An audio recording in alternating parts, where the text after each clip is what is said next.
जय श्री कृष्णा दोस्तों, स्वागत है आपके अपने चैनल कृष्णा वाणी में। दोस्तों, श्री कृष्ण और उनकी अनंत प्रेमिकाओं के साथ प्रेम कथाएं तो आपने बहुत सुनी होंगी, परंतु आज हमको श्री कृष्ण की एक ऐसी प्रेमिका के बारे में बताने जा रहे हैं जो हर पल कृष्ण के साथ ही रहती हैं, जिसकी पूरी संसार पूजा करता है कृष्ण को पाने के लिए, किंतु श्री कृष्ण के साथ उनकी प्रेम कहानी और उनकी महिमा कोई नहीं जानता। हम बात कर रहे हैं वृंदा देवी की, यानी हमारी तुलसी महारानी की। अगर कोई भी श्री कृष्ण का थोड़ा सा भी प्रेम प्राप्त करना चाहता है तो उसे वृंदा देवी की पूजा करनी ही पड़ती है। उनकी पूजा के बिना श्री कृष्ण का ध्यान आकर्षित करना संभव ही नहीं है। वृंदा देवी की कथा सुनने से पहले हम बात करेंगे कि श्री कृष्ण को उन्होंने क्या श्राप दिया था और वृंदा देवी का जन्म कैसे और कहाँ हुआ था। वृंदा देवी का जन्म एक राक्षस कुल में हुआ था। वृंदा देवी बचपन से ही भगवान विष्णु की अनन्य भक्त थी और बड़े प्रेम से भगवान विष्णु की पूजा किया करती थी। जब वह बड़ी हुई तो उनका विवाह राक्षस कुल में दानवराज जलंधर से हुआ। जलंधर समुद्र मंथन से पैदा हुआ था। वृंदा इतनी पतिव्रता स्त्री थी कि वह सदैव ही अपने पति की सेवा किया करती थी। जब भी वह युद्ध के लिए जाते थे तो उनकी जीत के लिए पूजा अनुष्ठान किया करती थी। एक बार देवताओं और दानों के युद्ध हुआ। जब जलंधर युद्ध में जाने लगे तो वृंदा बोली, स्वामी आप युद्ध में जा रहे हैं तो मैं आपके जीत के लिए पूजा में बैठकर अनुष्ठान करूंगी और जब तक आप वापस नहीं आ जाते मैं अपना संकल्प नहीं छोड़ूंगी। जलंधर तो युद्ध में चले गए और वृंदा व्रत का संकल्प लेकर पूजा में बैठ गई। उनके व्रत के प्रभाव से देवता भी जलंधर को जीत न सके। तब देवता हारने लगे तो वो सारे देवता भगवान विष्णु के पास गए और प्रभु से प्रार्थना की।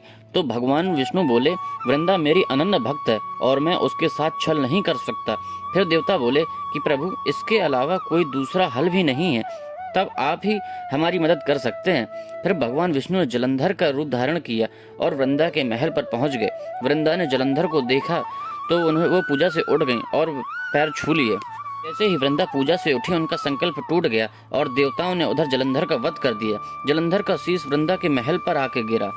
वृंदा ने कटा शीश देखकर बोली कि आप कौन हैं और मेरे पति का रूप किस कारण से लिया। इतना कहते ही प्रभु अपने वास्तविक रूप में आ गए और कुछ न बोल सके।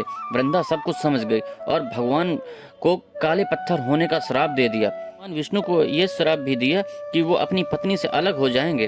भगवान के मानव अवतार श्री राम सीता से अलग हो गए थे। भगवान विष्णु को पत्थर हुआ देख सभी देवताओं में हाहाकार मच गया। फिर सभी देवता और माता लक्ष्मी ने वृंदा से प्रार्थना की, जिससे वृंदा ने जगत कल्याण के लिए अपने श्राप को वापस ले लिया और जलंधर के साथ खुद सती हो गई।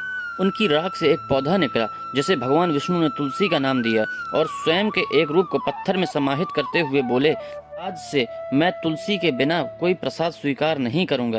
इस पत्थर को शालिग्राम के नाम से तुलसी के साथ पूजा जाऊंगा। कार्तिक माह में शालिग्राम के साथ तुलसी माता का विवाह भी कराया जाता है। ये थी तुलसी माता के जन्म की कथा। अब जानते हैं श्री कृष्ण ने वृंदा देवी से क्यों विवाह किया था। जब कृष्ण अपने और श्री राधा के पड़े पैरों से वीरान पड़े जंगल में गोलोक जैसा सुंदर बना दिया, तब श्री कृष्ण ने उस स्थान का नाम वृंदावन रखा। वृंदा मतलब तुलसी।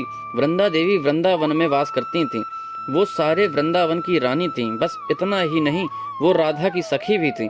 वो हमेशा राधा कृष्ण की मदद भी करती थीं। राधा जो भी उपहार बनाती थीं वो या प्रेम पत्र देती थीं, वो वृंदा देवी के ही कान्हा को देती थीं। एक बार वृंदा देवी ने अपने वृंदावन को श्री राधा के चरणों में अर्पित कर दिया था। तब से श्री राधा रानी कहलाई। कृष्ण के साथ प्रेम पूर्वक अतीत के साथ अद्भुत व्यवस्था करने और वृंदा देवी की दया की सराहना करते हुए श्री राधा ने अपनी ललिता सखी और विशाखा सखी को बुलाया और एक सुंदर सा सिंहासन बनवाया। फिर वृंदा देवी और श्री कृष्ण को उस सिंहासन पर बैठाया। ललिता सखी ने विवाह के मंत्रों का जाप शुरू किया। श्री राधा ने व्यक्तिगत श्री कृष्ण और वृंदा देवी से फूलों की माला का आदान प्रदान कराया। इस तरह से कृष्ण और वृंदा देवी का विवाह हुआ। हम लोग जानते हैं कि श्री कृष्ण जो कि भगवान विष्णु के अवतार थे, उन्हें तुलसी बहुत पसंद है और 56 भोग का भी प्रसाद लगे तो बिना तुलसी के वो स्वीकार नहीं करते और पत्ता तुलसी का भी चढ़ा दें तो वो बहुत प्रसन्न हो जाते हैं।